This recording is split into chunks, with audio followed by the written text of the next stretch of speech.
읽었던 누가복음 20장 41절부터 47절 말씀을 중심으로 그리스도는 주님이십니다 라고 하는 제목으로 함께 말씀을 나누겠습니다. 함께 말씀 나누기 때에 은혜가 함께 또한 나누어지는 귀한 시간 될 수 있기를 바랍니다. 지난 주간에 명절이었죠. 저는 부산에 다녀왔습니다. 그 바쁜 와중에 영화도 한 편 보고 드라마도 재밌게 본 게 있는데, 잠깐 그 이야기 하면은, 영화는 요즘 이슈가 되는데 오징어 게임이라고 하는 영화를 봤어요. 부산에 가가지고 잠깐 시간 내서, 잠깐이 아니죠, 시간을 많이 내서 봤는데, 혹시 아세요? 오징어 게임이라고? 네, 모르셔도 괜찮아요. 아무튼 그런 영화를 봤는데 재밌게 봤어요. 되게 재밌게 봤고, 그리고 아무튼 그 가난과 삶에 찌들어 있는 군상들에 대한 이야기이면서도 또 다른 재미있게 각색한 어떤 또 잔혹한 심각한 그런 영화였어요. 그래서 재밌었지만 아주 피도 막 튀고 잔혹하고 심각한 그런 영화예요. 추천드리진 않겠지만 재밌었습니다. 그리고 최근에 제가 드라마를 재밌게 보는 게 있는데, 하나는 갯마을 차차차라고 하는 드라마를 봐요. 모르시죠? 모르셔도 괜찮아요. 그런데 그 배경이 강원도 바닷가예요. 강원도 바닷가 우리가 많이 알잖아요. 제가 주변에 동해안을 다니면서 많이 경험했는데, 그 드라마의 배경이 강원도 바닷가예요. 그래서 그 안에서 가끔 강원도 사투리가 막 나오면은 우리 정집사님이 생각나요.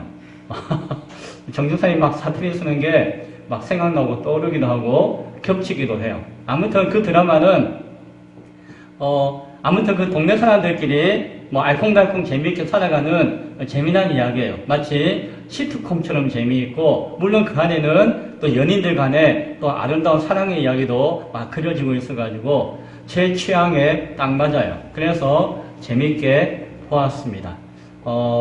드라마이기 때문에 계속 이어지고 있는데 재밌게 봐. 여러분 보고 보라는 이야기가 아니고, 그런데 같은 재밌게 본 것이지만 하나는 아주 우울하고 음침하고 현실적이고 그리고 냉혹하고 그래요.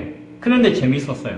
하나는 조금은 코믹스럽고 즐겁고 재밌고 사랑스럽고 막 그런 유쾌함이 막 넘쳐요. 그러면서도 재미가 있어요. 같은 재밌는 영화와 드라마를 보았는데 둘 중에서 저한테 어떤 게 더 좋습니까? 라고 묻는다면은 저는 오징어 게임보다는 갯마을 차차차가 더 좋아요. 편안하고 즐겁고 재미있고 유쾌한 삶을 그냥 그리고 있는 것들이 좋아요. 그리고 저는 어떻게 살고 싶습니까? 라고 한다면은 그렇게 살고 싶은 마음이 있어요. 그런데 사실 우리가 살아가고 있는 현실은 어디에 가까울까요? 안타깝게도 그 오징어 게임에 나와 있는 현실이 우리의 현실에 가까워요. 그래서 두 가지가 즐거움을 가지고 생각하지만 우리의 현실은 오징어지만, 그러나 우리의 소망과 우리의 앞으로의 나아가는 방향은 차차차가 되었으면 좋겠다라는 마음을 가집니다. 그래서 우리 교회는 기쁨의 오징어가 아니라 기쁨의 차차차라의 삶이 될 수 있기를 소원합니다. 즐겁고 재미있고 유쾌하고 아름답고 사랑스러운 삶. 현실은 그렇지 못하다 할지라도 우리가 그 현실을 만들어갈 수 있기를 바라요. 그것은 우리의 힘으로 되어지는 것이 아니라 하나님의 도우심이 있으면은 이루어질 줄로 믿습니다. 현실을 우리가 떨쳐버리기는 어려워요. 참 우울하고 음흉하고 힘들어요. 그러나 하나님 앞에 붙들린다면은 이 땅에서의 삶이 그렇게 차차차 변화되어지고 우리가 앞으로 나아가야 할, 소망하는, 곧 들어가야 할 그 하나님 나라에서의 삶이 또한 행복한 그러한 기쁨의 차차차가 되어질 줄로 믿습니다. 명절 이야기 할까 하다가 영화 본 이야기하고 드라마 이야기를 잠깐 했습니다. 오늘 성경을 보니까 현실에 암울한 그 오징어 같은 삶 가운데서도 하나님께서 예수님을 통해서 우리에게 어떠한 차차차 나아가는 삶을 살아갈 수 있는 소망이 무엇인가를 보여주시는 것 같아요. 그래서 오늘 말씀을 나누는 가운데 그러한 소망을 함께 얻을 수 있기를 바랍니다. 지난주에 우리는 어떤 말씀을 함께 보았는가 하니 7 형제와 한 아내의 부활에 대한 이야기를 예수님께 시비했던 사두개인의 이야기를 살펴보았습니다. 기억나시나요? 기억나시죠? 예. 그래서 사두개인들은 부활을 믿지 않고 부정하는 사람들이었는데, 그러나 만약에 이런 일이 일어난다면은 어떻게 되겠습니까? 라고 하면서 예수님께 문제를 제기하면서 시험하였죠. 예수님께서는 그들에게 부활이 존재하고 있는 것이지만 너희가 생각하는 삶과 내세의 부활 이후의 삶은 전혀 다른 것이다 라고 하는 말씀을 해 주시면서 그 부활의 또 다른 삶의 모습이 무엇인가에 대해서 설명해 주시는 것을 보았어요. 그리고는 이어서 하나님은 살아있는 자의 하나님이시다 라고 하는 말씀을 확인시켜 주면서 그들로 하여금 부활의 의미와 가치가 무엇이며 그것이 너희들에게 어떻게 적용될 것인가에 대한 말씀을 사두개인들에게 해 주셨어요. 그랬더니 예수님을 책망하고자 하고 예수님 앞에 시비하고자 했던 사두개인들이 입을 다물게 되었어요. 오히려 예수님을 시비하고자 했는데 예수님의 가르침 때문에 자기들이 믿고 있던 신념, 부활은 없다라고 하는 신념이 막 흔들리고 요동치기 시작하는 것이에요. 그들이 마음이, 생각이 막 흔들리기 시작하는 것이에요. 그래서 더 이상 예수님 앞에 뭘 묻고자 할 수도 없이 자기 혼돈 가운데 빠져서 뒤로 물러나는 것을 보았습니다. 그때에 어떤 사람이 예수님께 와가지고 선생님, 아이고 참 말씀 잘하셨습니다 라고 칭찬하듯이 이야기하는 사람이 있었어요. 기억나시나요? 성경에서 그 사람을 뭐라고 했나요? 서기관이라고 해요. 서기관. 어떤 한 서기관들이 와가지고 예수님에게 선생님 참 말씀 잘하셨습니다 라고 인정하는 장면을 보여주었어요. 서기관이라고 하는 사람이 어떤 사람인가 하니, 서기관은 그 사두개인들과 경쟁 관계에 있는 바리새파에 속해 있는 바리새인들이 있다고 했잖아요.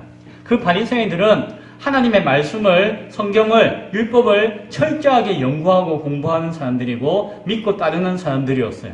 그래서 그 바리새인들 가운데서 성경을 깊이 연구하고 가르치는 사람이 생겨났는데 그 사람을 무엇이라고 부르는가 하니 서기관이라고 불렀어요. 서기관. 그래서 서기관은 성경 말씀의 전문가예요. 학자예요. 학자.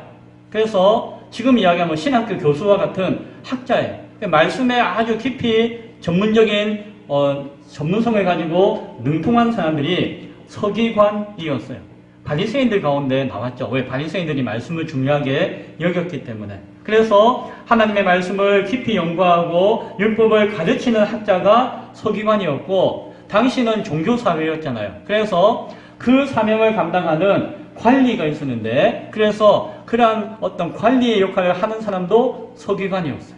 율법학자, 교수로서 또한 전문직의 관리 가운데 서 있던 그러한 사람이 서기관이었어요. 그래서 이 사람들이 하는 일 가운데 정말 중요한 일이 있는데 무엇인가 하니 성경을 기록하는 사람들이었어요.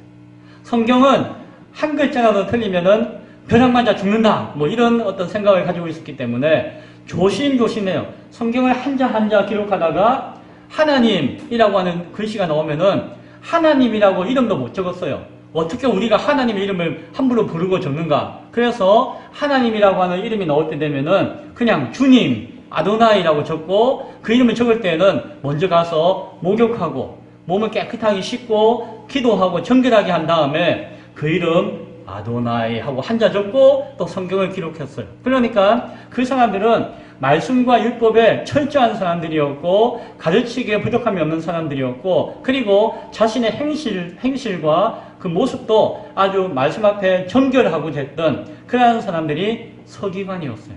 그래서 바늘로 찔러도 피 한 방울 안 날 것 같은 그러한 어떤 말씀 앞에 담대한 사람들이 서기관이었다라고 이해하시면 될 것이에요. 그들이 예수님께 와가지고 예수님을 칭찬하는 것이 왜? 그 바리새파들은 부활을 믿었거든요. 그런데 그들의 경쟁자들인 사두개인들은 부활을 부정했어요. 아무리 싸우고 주장하고 토론해도 서로 씨알이 안 맥히는 거예요. 서로 주장이 달라가지고. 그런데 예수님이 한 방에 사두개인들을 입을 찍소리 못하게 닫게 하시고 부활을 증거하셨다라고 하는 소식을 들으니까 또한 얼마나 반가워요. 그러니까 예수님께 와가지고 아이고 말씀 잘하셨습니다 라고 이야기를 했던 것이. 그리고는 오늘 성경에는 안 나와 있지만 같은 이야기가 담겨져 있는 마태복음 22장과 마가복음 12장의 내용들을 쭉 보면은 이제 그 바리새파 사람들 가운데 서기관들이 예수님께 우르르 하고 몰려와요. 왜? 예수님이 사두개인을 한 방에 눌러 이기셨더라 라고 하는 소식이 들리니까 그 장면을 보기 위해서 그 소식을 확인하기 위해서 뭐라고 말씀하셨는지를 한번 여쭤보기 위해서 그 서기관들이 그 말씀의 전문가들이 예수님께 우르르 하고 모이는 것을 보게 되어져요. 그리고 주변에는 백성들도 모여있죠. 제자들도 모여있죠. 그 모임이 그 가운데 있었던 것입니다. 그때에 그 모여있던 그 한 서기관이 예수님께 물어요. 오늘 성경에는 안 나와 있는데 뭐라고 묻는 거 아니? 마가복음에는 서기관이라고 기록되어 있는데 마태복음에는 율법사라고 기록되어 있어요. 그러니까 율법사라고 하는 표현은 다르지만 말씀의 율법의 전문가라고 하는 의미는 같은 직분이에요. 예수님, 그러면 성경에 계명이 많이 있는데 가장 최고의 계명이 뭡니까? 라고 묻는 것이에요. 그러니까 우리가 잘 아는 말씀이죠. 그때 예수님이 하나님 사랑과 이웃 사랑의 그 두 계명이 가장 최고의 계명이다 라고 말씀해 주는 장면이 오늘 이 상황에서 주어졌던 이야기예요. 그런데 그 이야기는 오늘 누가복음에는 기록되어지고 있지 않아요. 우리가 알고 있는 그 이야기가 오늘 이 상황 가운데 주어지고 있다는 것은 하나 기억해 놓기를 원해요. 자, 그 한 서기관이 묻고 난 다음에 오늘 읽었던 본문의 내용이 시작되어집니다. 예수님이 거기에 있던 사람들에게 이제 말씀을 하시는 것이요. 거기에 있던 사람들이 누구였죠? 서기관들이 우르르 모였다고 했잖아요. 물론 제자들도 있고 백성들도 있고 다른 사람도 있었지만 때마침 그 자리에 누가 많이 모여 있었다고요? 서기관들, 바리새파에 속해 있던 그 서기관들이 우르르 모여 있는 상황이었어요. 그때 예수님께서 그 서기관들에게 질문을 하십니다. 월커니, 당신들 잘 모였습니다. 일부러 모이라고 해도 안 모일 것인데 이렇게 말도 안 했는데 다 모였군요. 자, 내가 하나 물어보겠습니다. 라고 질문을 하는 거예요. 그 질문이 무엇인가 하니 너희 서기관들이 어찌하여 그리스도를 다윗의 자손이라고 가르치느냐라고 물어요. 마가복음 12장 35절에 기록되어져 있는 내용이에요.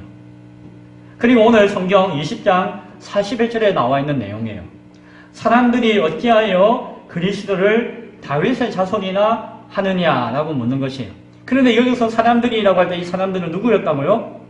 서기관들을 이야기하는 것이죠. 다른 성경에는 서기관들이라고 기록되어 있으니까 예수님이 그 서기관들을 모아놓고 그들에게 묻는 것이에요.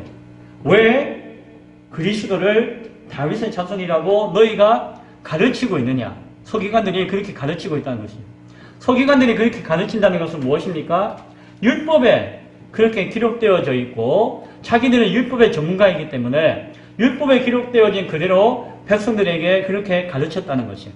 여기서 그리스도라고 하는 것은 예수님을 이야기하는 것이 아니라 메시아를 이야기하는 것입니다. 메시아. 그 구약 성경을 기록한 히브리어의 메시아라고 기록되어져 있는데 앞으로 오시는 하나님의 보내신 자, 메시아라고 우리의 구원자, 메시아라고 기록되어 있는데 그것을 신약 성경을 기록한 헬라어로 번역하면은 그리스도라고 하는 것이에요. 그래서 메시아라는 말과 그리스도라고 하는 말은 똑같은 단어예요. 그것을 히브리어로는 메시아라고 표현하고 헬라어로는 그리스도라고 표현하는 것이에요.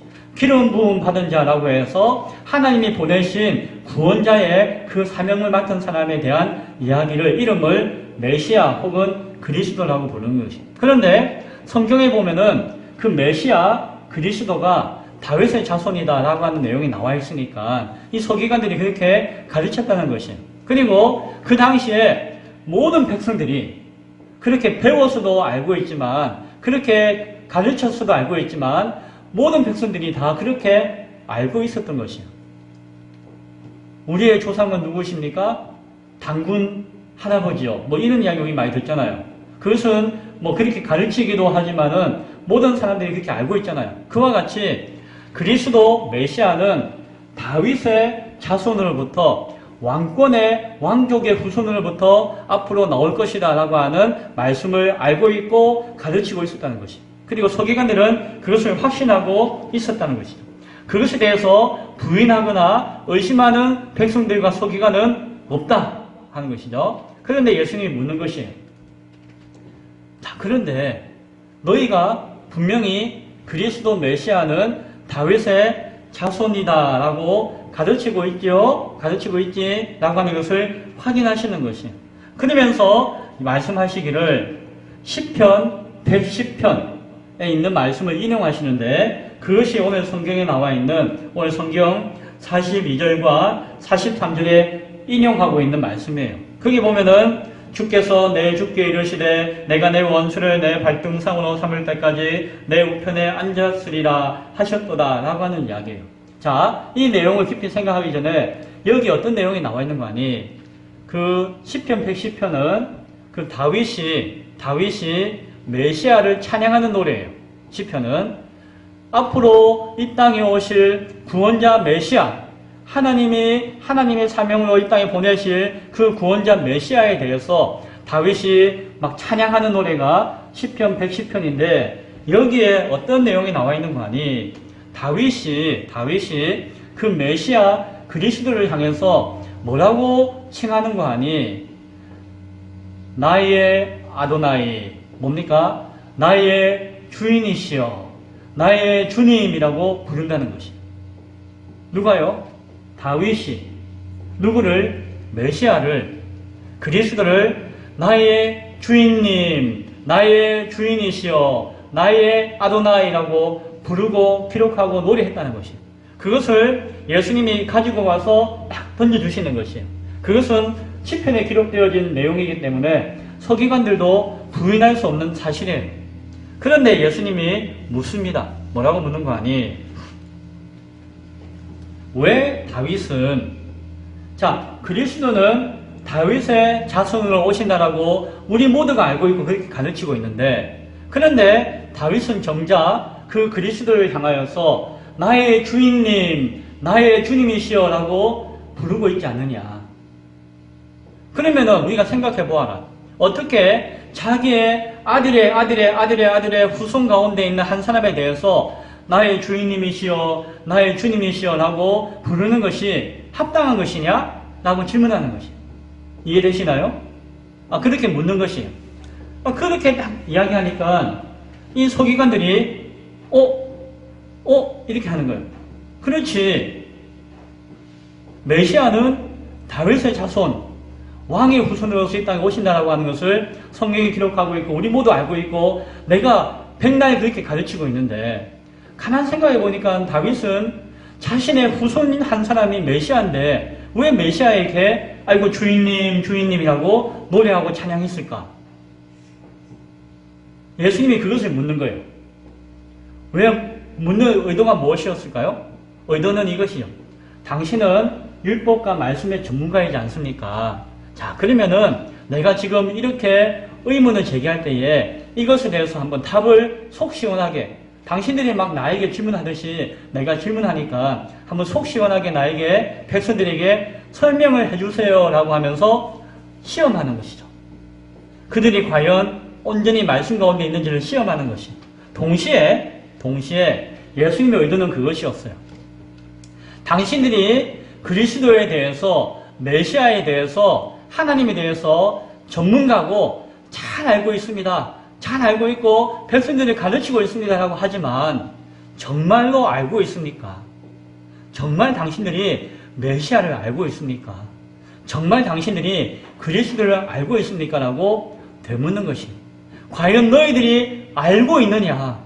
아니면 알고 있다고 이야기하지만 내가 이렇게 질문하는 것에 대해서 명확하게 답할 정도로 정말 알고 있느냐라고 자신이 알고 있다는 것에 대해서 한 번쯤 생각하게 하는 기회를 주시는 것이에요. 의구심을 가져보라는 것이에요. 과연 너희가 정말 그리스도를 알고 있느냐라고 하는 것을 물어보시는 것이에요. 이것은 왜 물어보는 걸까요? 왜 생각해보라는 것일까요? 예수님이 그리스도시잖아요. 예수님이 그리스도시잖아요. 그리고 예수님이 그리스도신 것을 밝히셨잖아요. 그러나 그 종교 지도자들과 바리새인들과 서기관들과 사두개인들은 예수님이 그리스도인 것을 인정했다, 인정하지 않았다? 인정하지 않았다는 것입니다. 내가 알고 있는 그리스도는 당신이 아니야. 예수 당신은 절대 그리스도가 아니야. 거짓말 하지 마라고 막 이야기했는데 예수님이 묻는 것이에요. 과연 당신은 그리스도 메시아에 대해서 정말 얼마나 알고 있습니까? 정말 바르게 알고 있습니까? 정말 알고 있느냐? 스스로 한번 되짚어 보아라 라는 말. 그런데 생각해 보니까 모르는 것이에요. 왜 다윗이 자기 후손한테 왜 주님이라고 이야기했을까? 그렇게 물어봐도 대답을 못 하겠는 것이에요. 예수님이 하시는 이야기는 무엇입니까? 예수 그리스도는 다윗의 후손으로 이 땅에 오셨지만, 그리고 너희가 보기에는 그냥 다윗의 후손의 한 사람으로서 인간인 것으로 보이지만, 그러나 하나님이 구원자로 보내셨기에 하나님의 그리스도가 되시기 때문에 다윗이 그리스도를 향하여서 오 나의 주님이라고 고백하고 찬양하고 노래할 수밖에 없는 것이다. 따라서 너희가 나를 사람으로 볼 것이 아니라 그리스도로서 나를 바라보아야 한다라고 하는 것을 말씀하기 위한 의도가 그 질문 가운데 숨겨져 있는 것입니다.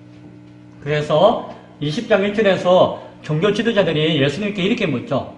당신이 무슨 권위를 가지고 이렇게 이야기하고 있고 당신에게 이 권위를 준 사람이 누굽니까? 라고 물었잖아요. 예수님의 답변이 바로 오늘 여기에 있는 것입니다. 무엇입니까? 나를 보내신 분은 하나님이시다. 하나님이 나를 이 땅에 보내신 분이고 나에게 권위를 주신 것이고 내가 무슨 권위를 가지고 이 일을 하는 거 아니? 메시아, 그리스도의 권위를 가지고 내가 이 사명을 감당하고 있는 것이다. 너희가 과연 그리스도를 아느냐라고 예수님은 말씀하고 있는 것입니다. 서기관들에게, 이 전문가들에게 그렇게 이야기하시는 것은 그들에게 기회를 주시는 것이에요. 너희가 한번 생각해 보아라. 과연 너희가 알고 있다라고 하는 것이 정말 알고 있는지를 한번 생각해 보고 연구해 보고 돌이켜 보아라. 무조건 사잡아서 그냥 이거다라고 생각하지 말고 나를 불신하지 말고 다시 한번 더 깊이 고민하고 생각해 보아라고 기회를 주시는 것이었어요. 마태복음 22장 46절에서는 이와 같이 이야기합니다. 그때에 한마디도 능히 대답하는 자가 없고 그날부터 감히 그에게 묻는 자도 없더라 라고 이야기해 줘요. 마태복음 22장 46절에 이 사건 이후에 이게 예수님 앞에 그 서기관들이 그 당시에 최고로 똑똑한 사람들이잖아요. 그런데 예수님이 이 질문 앞에 한마디도 못했다는 거죠. 뭐라고 이야기할 수가 없는, 이렇게 이야기하면 예수를 인정할 수밖에 없고 아니라고 하기에는 예수님의 말씀이 분명하고 그 문제에 대해서 자신들이 대답할 수 없고 그러면서 더 이상 그날 이후로 감히 예수님 앞에 예수님 이 말씀 아십니까? 당신 이거 알아요? 이렇게 묻는 사람이 한 사람도 없었다라고 오늘 성경이 말씀해주고 있습니다. 함부로 예수님께 와가지고 질문하거나 말씀으로 성경으로 뭔가 시비하고자 하는 시도를 더 이상 못했다는 것입니다. 사두개인도 물리치시고 바리새인도 물리치시고 서기관도 다 말씀으로 물리치시니까 아무도 더 이상 엎드려 내지 못했고 또 한편으로는 그들 마음 가운데 깊이 감동과 깨달음을 얻었다는 것입니다. 예수를 잡아서 죽이고자 했는데 예수님은 그들에게 말씀으로 가르치고 깨우치는 은혜를 주셨다는 것입니다. 그랬더니 그게 모여있는 많은 서기관들과 바리새인들 가운데 막 분위기는 예수를 잡아서 죽여야 되는 분위기니까 뭐라고 못하지만 그 신명 깊은 곳에 변화되어진 사람들이 생겼던 것이, 아, 예수는 그리스도시구나. 그리스도는 주님이시구나. 그 예수님이 나의 주님이시구나 라고 하는 것을 딱 가슴에 성령 안에서 깨닫는 역사가 나타났다는 것이. 그래서 감히 예수님 앞에 더 이상 도전하지 못하는 것이. 기가 눌려서도 도전하지 못하고 그 심령 가운데 성령 안에서 깨우쳐가지고 더 이상 도전하지 못하는 것이죠. 실제로 나중에 그 종교 지도자들 가운데 예수님을 믿는 사람들이 많이 생겨났다고요. 초대교회 때. 이때 예수님의 가르침들을 자신들이 듣고 경험했고 성령 안에서 깨달았거든요. 백성들은 그 장면을 지켜보았어요. 당대의 서기관들과 그 바리새인들이 율법사들이 와가지고 예수님 앞에 찍소리 못하고 막 감동을 받고 뭐 그냥 고개 숙이고 가는 것들을 보니까 백성들이 너무 재밌어가지고 참 즐거워했다라고 성경이 이야기하고 있어요. 백성들이 보기에는 참 재밌고 즐거운 상황이었지만 그 서기관들이 받아들이는 그 입장은 얼마나 당황스러웠을까요? 그렇죠? 생각할 수 있는 기회를 얻었던 것이에요. 그리고 자신을 생각을 돌이킬 수 있는 기회를 얻었던 것이에요. 또 한편으로는 예수님한테 인정하면 안 되는데, 굴복하면 안 되는데 라고 하면서 막 이를 가면서 더욱더 반발심을 키우는 사람도 생겨났던 것이, 만감이 교차하는 것들이 그게 모여있던 서기관들의 모습인 것을 보게 되어집니다. 그때 그게 모여있던 서기관들이 동요하고 그 마음 가운데 온갖 마음이 교차하는 그 순간 예수님은 그 서기관들을 향해서 강력하고 아주 삼엄한 경고와 고발의 메시지를 던져 주십니다. 자, 그 말씀이 오늘 성경 45절부터 나와 있는 말씀이에요. 자, 이 말씀은 누구에게 주시는 말씀이라고요? 45절에 보니까 모든 백성들이 들을 때에 일단 그 주변에 모든 백성들이 듣고 있었어요. 그것을 알고 있습니다. 그때에 예수님께서 누구에게 말씀하셨다고요? 제자들에게. 자, 그 상황을 보세요. 거기에는 모든 백성들이 뺑 둘러서 있었어요. 그리고 그곳에는 누가 있었습니까? 서기관들이 많이 모여 있었어요. 서기관들이. 그런데 예수님이 그 서기관들의 가슴을 찔리게 했잖아요. 그 마음을 막 교찬시켰잖아요. 만감이 교차되고 했잖아요. 그런데 그때 예수님이 서기관들에게 야 이놈들아 라고 하지 않으시고 제자들에게 말씀하시는 것이에요. 그런데 제자들에게 말씀하시지만 이 말씀은 누구 들으라고 하시는 말씀일까요? 그래요. 제자들에게 이야기하지만 예수님이니까 제자들에게 얼마든지 편안하게 이야기할 수 있잖아요. 예, 제자들아 라고 하면서 이야기하는데 내용을 보면은 누구 이야기다? 서기관 이야기예요. 그러니까 이 이야기는 누구 들으라고 하는 이야기라고요? 그게 우르르 모여있는 서기관들 들으라고 하는 이야기예요. 그것은 막 마음이 찔리고 막 어떻게 할지만 모르는 그들에게 예수님께서 경고하시는 것이고 그들의 잘못을 지적하시는 것이고 동시에 그들이 회개하기를 원하시는 기회를 주시는 것이. 그런데 표현은 제자들에게 하시는 것이. 그들에게 직접적으로 야 이놈들아 하면은 그들이 반발할까봐, 그들이 마음의 상처를 통해서 또 다른 반응을 보일까봐 제자들에게 서기관들에 대해서 이야기하시는 거예요. 참 예수님 지혜로우시죠. 뭐라고 이야기하십니까? 서기관들을 삼가라 라고 해요. 서기관들을 삼가라, 서기관들을 조심하고 주의해라 라고 하면 좀 이상하잖아요. 그러니까 제자들에게 옆에 서기관들이 우르르 있는데 서기관들을 조심하고 삼가해야 된다라고 제자들에게 이야기하시는 거죠. 왜요? 아주 구체적으로 이야기해요. 이 제자들에게 이야기하지만 누구 들으라고? 여기 모여있는 서기관 들으라고 하시는 이야기예요. 자, 왜 조심해야 될까요? 왜 삼가해야 될까요? 삼가하라는 것은 이 백성들도 다 듣고 있잖아요.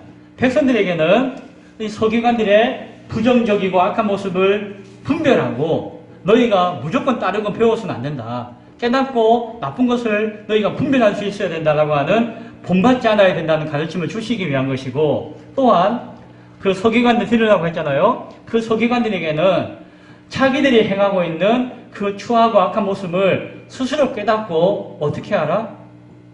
회개하고 돌이켜라 라고 하는 의미로 주시는 것이죠. 자, 무슨 말씀을 주시는 거 아니? 자, 그놈들이 아니죠. 서기관들은, 제자들아, 이 서기관이라는 이야기도 안 했을 것이요. 자, 서기관들 조심해라. 그 사람들은 첫째, 긴 옷을 입고 다니는 것을 원한다 라고 이야기해요. 뭡니까? 당시의 서기관들은 이런 옷을 입었어요. 무슨 도프자락 같은데 손에는 막 장식이 있어요. 옷깃에 장식이 있어가지고 이렇게 흐느적 하면은 여기서 장식이 펄럭펄럭 하면서 되게 이뻐요. 이렇게 화려한 장식을 가지고 있었고, 옷도 길어가지고 그 옷이 땅에 닿을 정도로 쭉 치렁치렁하게 불편하게 있죠. 불편하는데 멀리서 봐도 서기관이다 라고 하는 것을 눈에 띄게끔 옷을 입고 다니는 것이 무엇 때문입니까? 나 서기관, 나 너희들이 존경하고 너희들을 가르치는 선생이자 율법 선생, 나 종교 지도자, 관리, 서기관이야. 나는 존경받기에 합당하고 너희들과 이 세상 사람들과는 신분적으로 다른 사람이야. 이런 자기 우월함과 자기 신분과 지위의 드러냄을 통하여서 스스로 막 존경을 받고자 하는 마음 가운데 차별되어지는 옷을 입었다는 것이. 로마 가톨릭 사제들이 아주 차별되는 옷을 입고 다니잖아요. 목사님들은 안 그렇죠. 왜냐하면 그것이 잘못이다라고 하는 것을 알기 때문에 목사고 성도고 차별되는 것은 아니다. 그래서 저는 예배 인도자로서 예의를 갖추기 위해서 이 양복을 입고 넥타이를 매지만 사실은 이런 옷이 중요한 것이 아니에요. 우리는 똑같아요. 제가 티 입고 예배 드려도 하나님 보시기에는 잘못된 것이 아니에요. 그래서 우리 같이 성경 공부할 때 가끔 제가 반팔 입고 그냥 할 때도 있잖아요. 별로 부끄럽지 않아요. 왜? 하나님 보시기에 우리 같이 예배 드리는 한 성도이기 때문에. 그러나 그들은 종교 지도자로서 옷부터 복장부터 구별되어져야 한다고 생각했고 늘 그런 모습으로 드러내면서 다녔다는 것입니다. 그리고 그들은 오늘 성경이 뭐라고 이야기합니까? 시장에서 문안받는 것을 좋아했대요. 시장은 뭡니까? 사람들 많이 모인 곳. 그러니까 저기 진부 장터에 사람들이 바글바글 모이잖아요. 그러면 거기에 괜히 할 일도 없으면서 그 옷을 펄럭펄럭거리면서 지나가는 것이에요. 그러면 사람들이 뭐라고 합니까? 아이고 어서오세요. 아이고 선생님 오셨습니까? 아이고 목사님 오셨어요. 목사님은 아니죠. 서기관님 오셨어요. 라고 하면서 고개를 숙이고 인사하겠죠. 왜? 지도자니까. 선생이니까.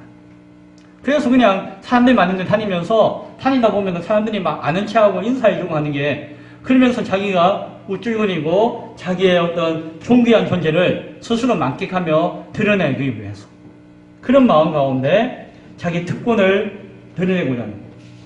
요즘 말로 관종이에요. 관종. 종교적 관종병자. 또 회당의 높은 자리와 잔치의 윗자리를 어떻게 한다고요? 좋아한다라고 이야기해요. 그래서 어떤 종교 모임이나 예배 모임이나 아니면 무슨 잔치 모임이나 가면은 내가 어른인데 내가 지도자인데 라고 하는 우월의식 가운데서 아주 상석에 앉기를 좋아하고 또 사람들이 아이고 어서 오십시오. 아이고 여기 앉으십시오 라고 이렇게 대접하기를 기다리고 뒷짐지고 서 있는 것이요. 이리 오너라 하면은 아이고 어서 오십시오. 여기 앉으십시오 라고 하는 것을 좋아하고 그냥 빈자리에 앉거나 하는 것이 아니라 꼭 높은 자리, 드러나는 자리, 다른 사람들을 내려다볼 수 있는 자리에 앉기를 좋아했다라고 하는 것이죠. 왜 그랬을까요? 그 마음이 교만했기 때문이죠. 그 마음이 교만했기 때문이에요. 특권을 누리고 무엇인가 누리는 것을 즐거워하고 좋아했던 자들이 그 사람들이었다는 것입니다. 목사는 사실은 목사가 전하는 말씀이 귀한 거지 이 목사라고 하는 사람이 귀한 것은 아니잖아요. 맞죠? 저도 그냥 여러분과 같이 어울리면은 똑같은 한 사람이잖아요. 그러나 맡은 직분 가운데서 하나님 말씀을 전하는 사명을 감당하기 때문에 이 말씀이 귀하기 때문에 이 말씀을 전하는 사명이 귀하기 때문에 여러분이 저를 존중해주고 존경하고 인정해 주시는 것이죠. 그래서 제가 말씀으로 말미암아 내가 존경받는다는 생각을 놓쳐버리고 내가 잘났어, 내가 훌륭했어, 내가 존귀한 신분이라서 내가 인정받고 존경받아야 한다고 생각하는 그 순간 이 사람은 망하는 것이죠. 그렇죠? 오늘 그런 것과 마찬가지예요. 오늘날 많은 종교 지도자들, 오늘날 종교 지도자들이면은 스님들도 있고 목사님들도 있고 여러 가지 있겠지만 정치인들, 사업가들 혹은 다른 종교인들과 인맥을 찾는 것은 되게 중요해요. 그래서 나는 저 진부시장하고 소장하고 잘 알고 이 지역 국회의원하고 잘 알아가지고 전화 한 통하면 소식 듣고 하는 난 그런 사람이야 라고 그들먹거리는 혹 목사님이나 그런 사람이 있다면은 오늘 이야기하고 있는 이 모습과 비슷하겠죠. 어떤 분은 명함을 보면은 무슨 동창회 회장부터 해가지고 있는 거 없는 거 쓸어 모아가지고 열 몇 가지 20가지를 쫙 기록한 명함이 앞면에 모자라서 뒷면까지 기록하고 있는 분도 계신 것을 보았어요. 뭡니까? 나는 이런 사람이라는 것을 드러내기 위한 것이죠. 목사라고 하는 그거 하나만으로는 차별되지 않는다고 생각하는 것이에요. 참 어릴 때 사랑받지 못해가지고 그 욕구를 충족시키고 싶어서 이렇게 발버둥 치는 걸 수도 있겠지만 참 어리석고 연약한 모습의 사람들이 요즘도 많아요. 그렇죠? 예수님은 그 이야기를 하시는 것이에요. 또 그들은 어떤 사람들이었더라고요? 과부의 가산을 삼키는 사람들이다. 자, 자신의 종교적인 지위와 권한이 있잖아요. 그것을 이용해가지고 자신의 재산을 착복하는 것이 그 당시에 종교 지도자들의 모습이었다고 이야기 드렸죠. 그런 모습이 많았다고 했죠. 초신자들과 어렵고 힘든 형편의 사람들을 돕는다는 면목 아래, 특별히 과부는 정말 힘들잖아요. 어렵잖아요. 그러니까는 종교 지도자로서 그 형편을 살펴준다라고 하면서 내가 이 사람의 보호자이고 이 사람의 대리자고 어려운 일이 있으면 나에게 와서 이야기하시오라고 하면서 도와주는 척 하면서 그 과부의 그 얄팍한 재산마저도 다 자기 것으로 빼앗고자 하는 모습들을 누가 가지고 있었다고요? 당시에 종교 지도자들이 가지고 있었다는 것입니다. 그래서 과부의 약하고 힘없고 연약한 자들의 재산을 다 꿀꺽꿀꺽 삼키는 자들이 그 당시에 악한 자들, 서기관들 가운데 있었다. 그 종교적 선생이라고 하는 지위를 이용하는 자들이 있었다라고 이야기하는 것입니다. 또 마지막으로 무슨 이야기합니까? 그들은 외식으로 길게 기도한다는 것입니다. 오 주여 하면서 룰루랄라 하면서 1시간이고 2시간이고 막 무릎을 꿇고 막 몸부림치고 땀을 흘리고 눈물 흘리면서 막 기도한다는 거예요. 누구 보라고? 사람들 보라고. 예배하는 사람들 보라고. 하나님 앞에 기도하는 것이 아니라 하나님 앞에 아뢰는 것이 아니라 자기 종교적인 신념과 만족을 위해서, 자기 만족을 위해서 한바탕 하고 났더니 아이고 속이 시원하네, 아이고 땀 좀 흘리고 눈물 흘리고 났더니 속이 시원하네, 자기 만족을 위해서. 혹은 내가 이렇게 막 하는 것을 보고 다른 사람들이 나는 경건하고 나는 신앙이 좋고 난 영적으로 뛰어나다라고 다른 사람들이 존중하고 인정받는 것을 좋아해서 가식으로서 외식으로서 길게 기도하는 사람들이 누구였다? 그 당시 종교 지도자들과 서기관들이었다라고 이야기하는 것입니다. 요즘 목사들도 그런 사람들 없지 않아 있을 수 있는 것 같아요. 꼭 그 당시에 그 사람과는 이야기하는 것은 아닌 것 같아요. 저도 잘못하면 대상이 될 수 있기 때문에 조심해야 되겠죠. 기도의 본질을 왜곡하고 자신을 속이고 하나님을 속이는 악한 행위. 문제는 그것을 연약한 자들이, 초신자들이 보고 배우고 따라한다는 것이에요. 아이고 저것이 옳다 나쁘다 분별하지 못하면은 기도는 저렇게 막 뜨겁게 눈물 흘리면서 길게 해야지 하나님 들으시는구나. 하나님 아시죠? 한마디만 하면 하나님께서 안 들으시는구나. 내가 막 정성을 다해야지 하나님 들으시는구나. 그런 착각과 오해와 잘못된 신앙 가운데 빠뜨린다는 것입니다. 그래서 예수님이 하시는 이야기는 무엇입니까? 그들이 더 엄중한 심판을 받으리라 라고 말씀해 주세요. 누구보다 더 엄중한 심판을 받을까요? 죄인들보다도. 막 드러내놓고 살인하고 강도하고 사기치고 하는 누가 봐도 죄인 사람들 당연히 죄를 지었고 죄인이죠. 그런데 사실은 죄인이 아닌 척하면서 뒷구녕을 즐기는 사람들, 겉으로는 거룩한 척하면서 속으로는 악한 사람들, 겉으로는 아주 경건한 척하지만은 실제로는 자신과 하나님을 속이는 행위 가운데 점철되어 있는 사람들, 그 사람들이 대놓고 죄를 짓는 죄인들보다도 더 엄한 심판을 하나님 앞에 받게 될 것이다. 왜요? 그들은 세상에 죄를 지어서 죄인이었지만 이 외식하는 사람들은 자신을 속이고 하나님을 속이기 때문에 더 큰 죄인이라는 것입니다. 그래서 사실은 하나님을 알지 못해서 교회에 나오지 못해서 있는 사람들은 결국에는 심판받고 지옥 갈 수 있겠지만 그들은 다시 하나님을 믿을 수 있는 기회가 아직 남아있잖아요. 그런데 하나님 믿는다라고 하면서 예배한다고 하면서 앉아가지고 오히려 가식과 외식과 거짓으로서 하나님을 기만하면서 그 안에서 자신이 잘못하는지 모르고 만족하고 그냥 안주하고 있는 잘못된 신앙을 가진 사람이 더 소망이 없다는 것이. 예수님은 그런 이야기를 하시는 것이죠. 누구에게 하시는 이야기라고요?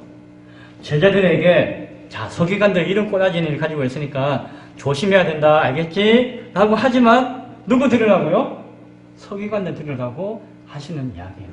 자, 서기관들이 우르르 모여있는 서기관들이 예수님이 대놓고 하듯이 이렇게 이야기하는 순간 어떤 마음이 들었을까요? 둘 중에 하나일 거예요. 하나는 이를 빠드득 가는 사람들이 있었을 것이에요.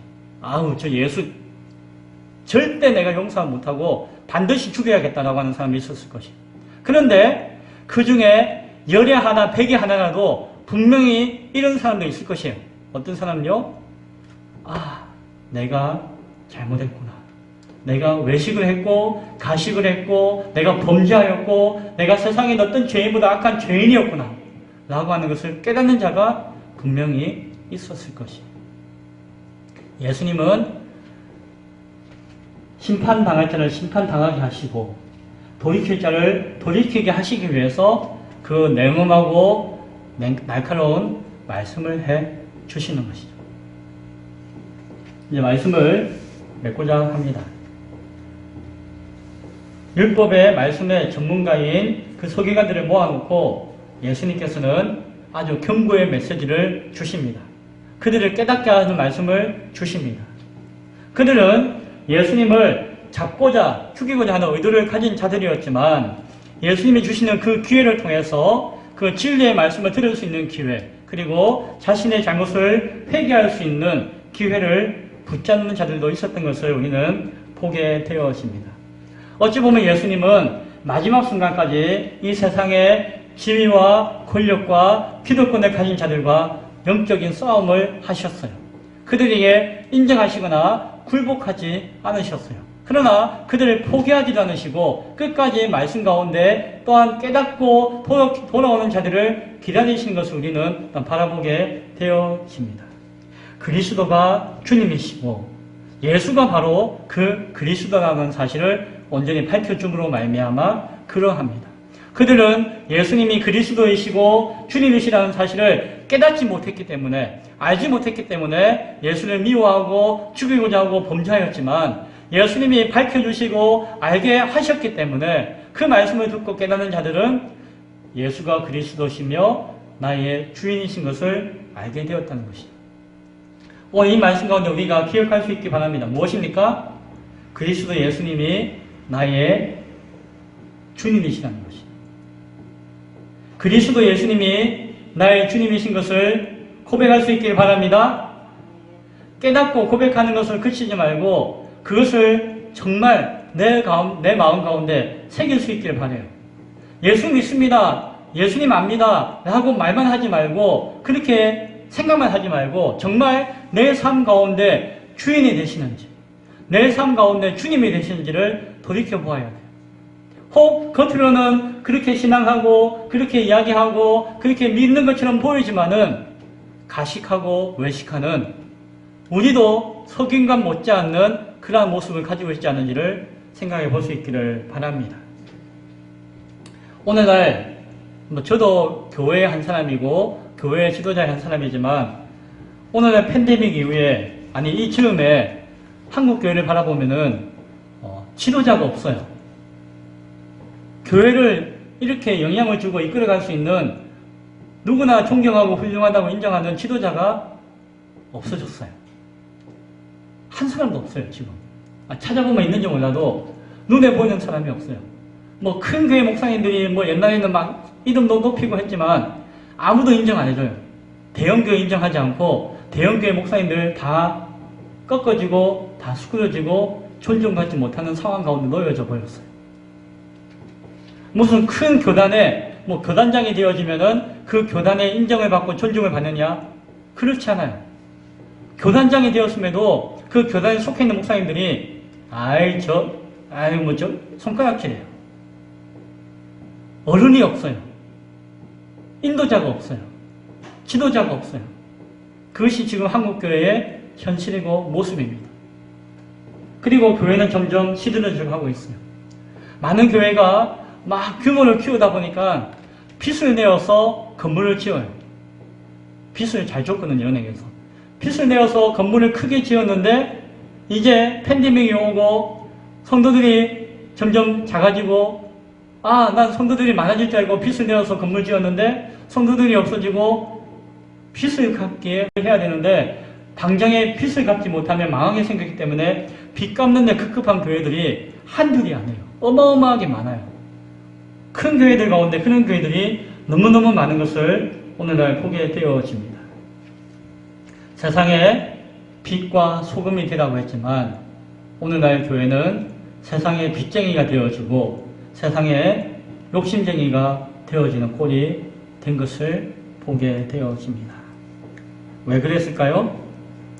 예수님이 그리스도이십니다 라고 이야기하고 있지만 예수님이 내 인생의 주인이십니다 라고 하는 고백이 없기 때문에 주님과 상관없는 신앙, 주님과 상관없는 외식, 주님과 상관없는 형식, 주님과 상관없는 건물, 주님과 상관없는 겉모양 가운데 치우치고 있지 않았는지를 생각하게 되어집니다. 오늘 성경 말씀은 예수님은 그리스도시며 그리스도는 주님이시다라고 하는 사실을 우리에게 다시 한 번 더 깨닫게 합니다. 서기관들을 질타하거나 뭐라고 할 것은 아니에요. 예수님께 책망받는, 경고받는 그들이었지만 그것이 우리의 모습일 수도 있습니다. 따라서 우리는 이 말씀을 기억하기 원해요. 주 예수 그리스도.